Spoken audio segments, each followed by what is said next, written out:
الحمد لله رب العالمين الرحمن الرحيم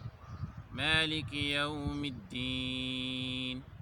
إياك نعبد وإياك نستعين اهدنا الصراط المستقيم صراط الذين أنعمت عليهم غير المغضوب عليهم ولا الضالين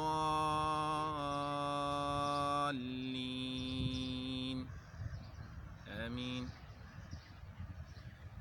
لتجدن أشد الناس عداوة للذين آمنوا اليهود والذين أشركوا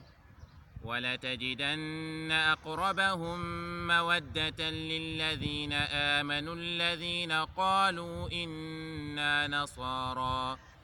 ذلك بأن منهم قسيسين ورهبانا وأنهم لا يستكبرون وإذا سمعوا ما أنزل إلى الرسول ترى أعينهم تفيض من الدمع مما عرفوا من الحق يقولون ربنا آمنا فاكتبنا مع الشاهدين وما لنا لا نؤمن بالله وما جاءنا من الحق ونطمع أن يدخلنا ربنا مع القوم الصالحين فأثابهم الله بما قالوا جنات تجري من تحتها الأنهار خالدين فيها وذلك جزاء المحسنين والذين كفروا وكذبوا بآياتنا أولئك أصحاب الجحيم يا أيها الذين آمنوا لا تحرموا طيبات ما أحل الله لكم ولا تعتدوا إن الله لا يحب المعتدين وكلوا مما رزقكم الله حلالا طيبا واتقوا الله الذي أنتم به مؤمنون لا يؤاخذكم الله باللغو في أيمانكم ولكن يؤاخذكم بما عقدتم الأيمان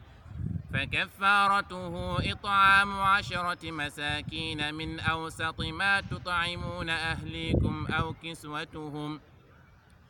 كسوتهم أو تحرير رقبة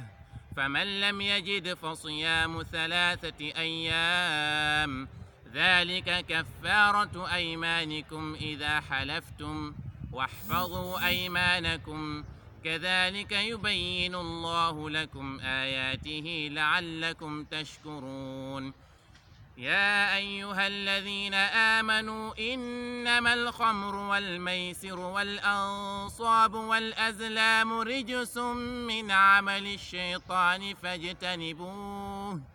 فاجتنبوه لعلكم تفلحون إنما يريد الشيطان أن يوقع بينكم العداوة والبغضاء في الخمر والميسر ويصدكم عن ذكر الله وعن الصلاة فهل أنتم منتهون وأطيعوا الله وأطيعوا الرسول واحذروا فإن توليتم فاعلموا أنما على رسولنا البلاغ المبين.